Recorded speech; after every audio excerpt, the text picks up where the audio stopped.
Morning. First things first. Get that banger put out. Time to try and stop them pigeons. Oh, everyday job, eh? So I'm in the field again. Doesn't look like there's any... No, there's shitloads of pigeons on actually. Oh, brilliant. There they all are. Look in the trees waiting for me. Thanks a lot, guys. More interestingly, what I've seen is up on that lane where the stolen roller was. If anybody's watched my YouTube video on the stolen road roller, and I said there was a bus up there in the summer, stolen bus, city centre bus. Well, this morning it looks like there's a stolen motorhome up there. So yeah, I'll try and zoom in and show you when I get down here. Okay, so I've got it wrong. It's a caravan. Now, just to give you some context, that mast's quite far away from the road. The road's like behind, well behind them bushes. And that's like a real rough track to get that down there. So yeah, I don't know if it looks like it's been burnt out. Quite possibly has been burnt out. What was I thinking? Like, oh, pull it down lane and we'll strip kitchen out of it. Somebody'll have to sort that out later. Not be us though, we'll not sweat it. But whoever owns it, police or whatever, will recover it. It's such a normal thing to have stuff stolen and dumped on that lane that I'm not even interested about going up to see it. I know it'd make good footage for YouTube, but I'm a bit busy today. Em's not here. Oh. Yeah, that was loud. Move door. It moved door then. Yeah, I'll have to remind myself not to stand that close to it next time. It's loud. So I'm back in the yard now. Andy is down there on the straw blower. My dad's back there in the shed. He's going to fetch a bucket of barley so he can feed some of the pens and I can open the gates for him. Because we know what I'm the gate bitch. So we're going in feeding some cattle. It's a bit dusty though. Andy's just been in and strawed these babies up. Hello fella. Hello boy. Come on then. We're all jumping in, eating. Just to give you some perspective on our beet pile. I'm walking around it now. I don't get a chance to walk around the yard much. Only when I'm opening gates and Em's not here. Yeah. That's a lot of beet. There's going to be a lot of happy cows. That stuff's like treat feed for them. Like, I always like link it to Ben and Jerry's ice cream, you know, like little nuggets that you get in it. Oh, they're nice, them, aren't they? Always go and try and fish them out. Well, that's like the cows. They'll fish out the pieces of beet because they're just that tasty. They're high in sugar and they taste sweet. If I was to cut one of them open and taste the middle, you'd know that it was sugar that was in it. It's nice stuff. This is what I love about being on the gate though. You get to play with all the friendly cows. Oh, not so friendly. He just wants to play now. He wants to try and bash me. Andy's not strawed these up yet. That's why it looks a bit muddy out here. But I'll be letting him in a minute. Hey, what a kiddo.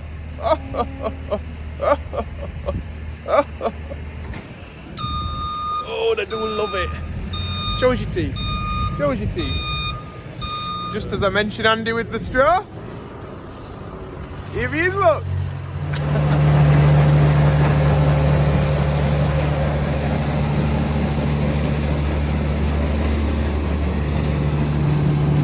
Blowing it out with a Teagle. It's a real beast. Makes our job easy. Gives the cows a real nice bed to lay on. You'll be doing this outside area here as well.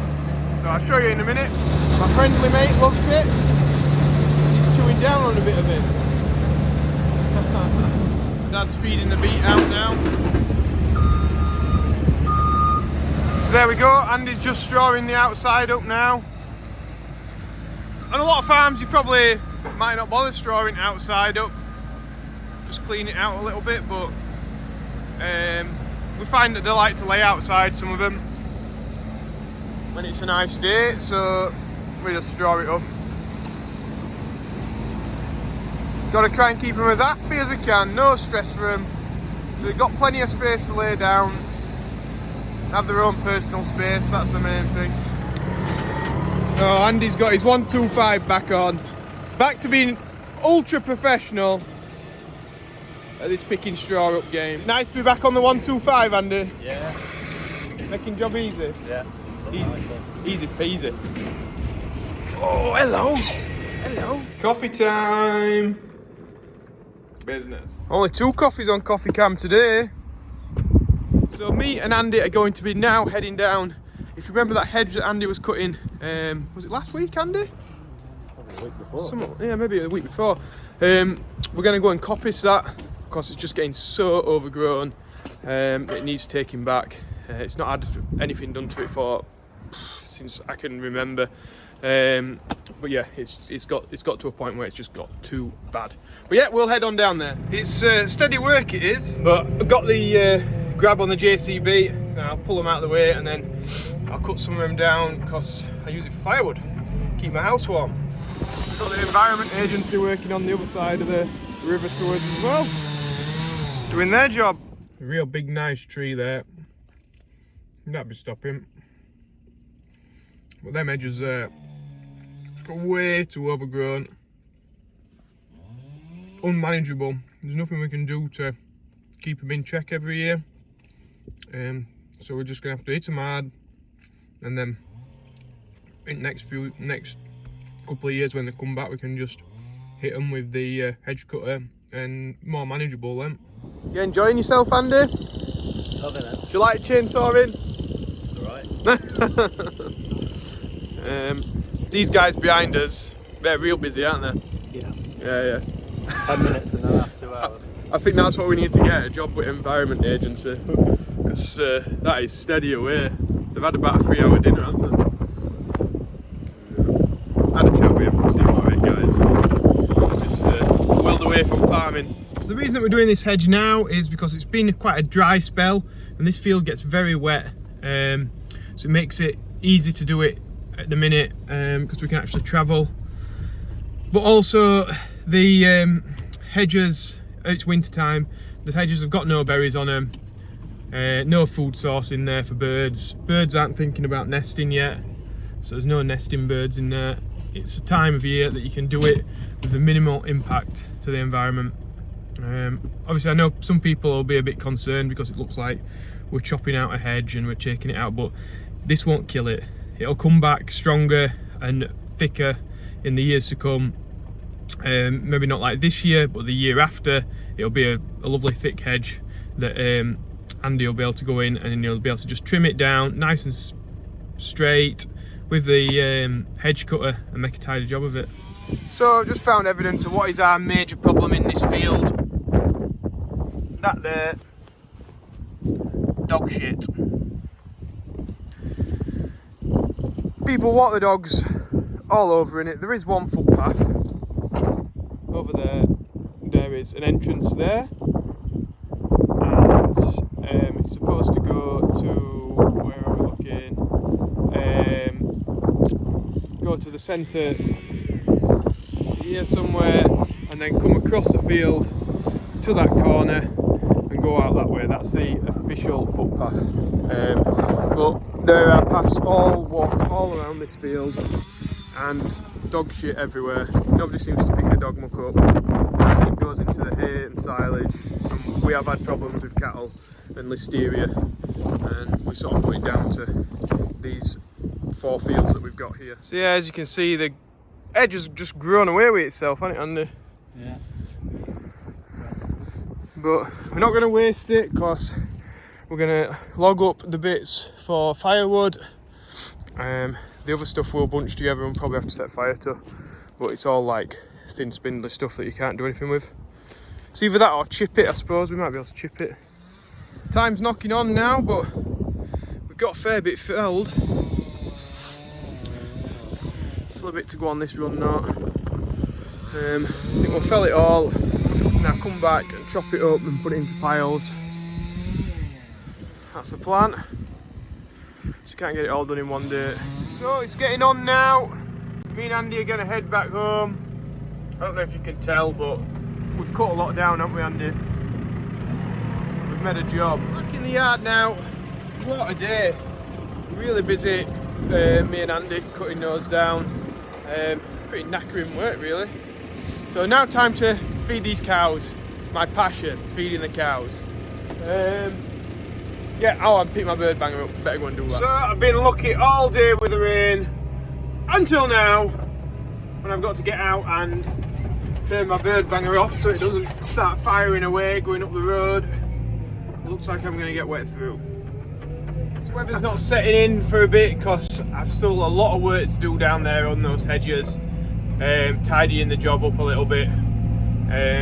So the plan was just to get them all down and then we'll tidy them up after, but now it's raining, we probably ought to have tidied as we went, but we thought we'll have Ash, we'll have Mick to come and help us over the weekend, so we'll see. Hopefully it stays dry for it. If not, we'll have to do it in spring and tidy them up in spring. So I'm not too worried. Saying about the caravan this morning. Well, nobody's collected it. I think it looks pretty ruined though. I want to get the hedge that we've just done back into some sort of shape like this one here. And this is quite a young hedge.